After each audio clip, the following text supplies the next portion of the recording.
was started during the presidency of Thomas Jefferson. When the academy first started, can you imagine, we just had 10 cadets and 5 professors. In fact, the first graduating class, only 2 cadets graduated. Today we have approximately 4,000 cadets, 500 professors, and 1,500 military personnel. During the long course of history, starting from 1802 until now, approximately 64,000 cadets have graduated from West Point. Until 1976, this was an all-boys school. Women were not allowed to come to this academy. However, since then, on an average, between 15 to 18% of the cadet population here are female cadets. Approximately 800 cadets are female cadets. And all these female cadets have to meet the same physical fitness and medical requirement as their male counterpart. The only exception is they do not participate in the sport of wrestling. Physical fitness and sports plays a very important role in a cadet's life here. This policy instituted by none other than General Douglas MacArthur himself.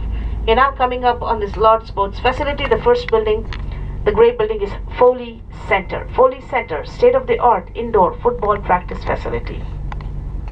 The building right in the middle, Hollander Center, home for ice hockey and basketball.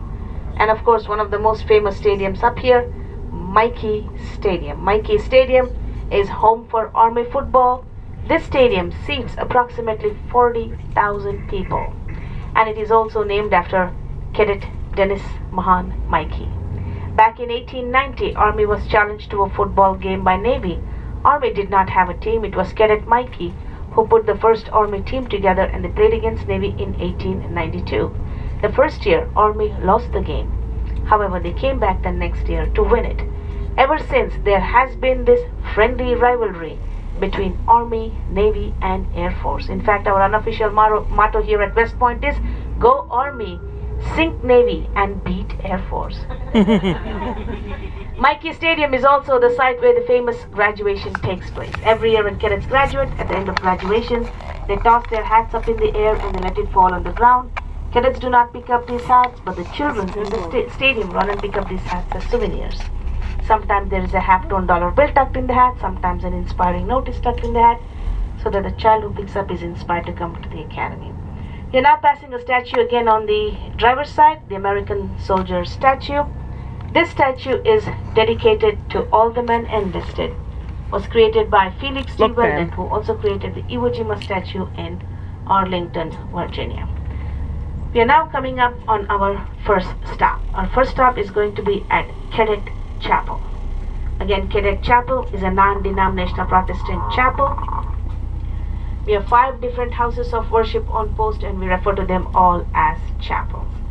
Until 1974, it was mandatory for every single cadet to attend a house of worship. However, in 74, Congress passed a law stating it was unconstitutional. Today, it is optional. But when we go in the chapel, you will see that this chapel still plays a very important role in a cadet's life here at West Point. Again, please watch your step as we're getting off the bus. Photography is allowed.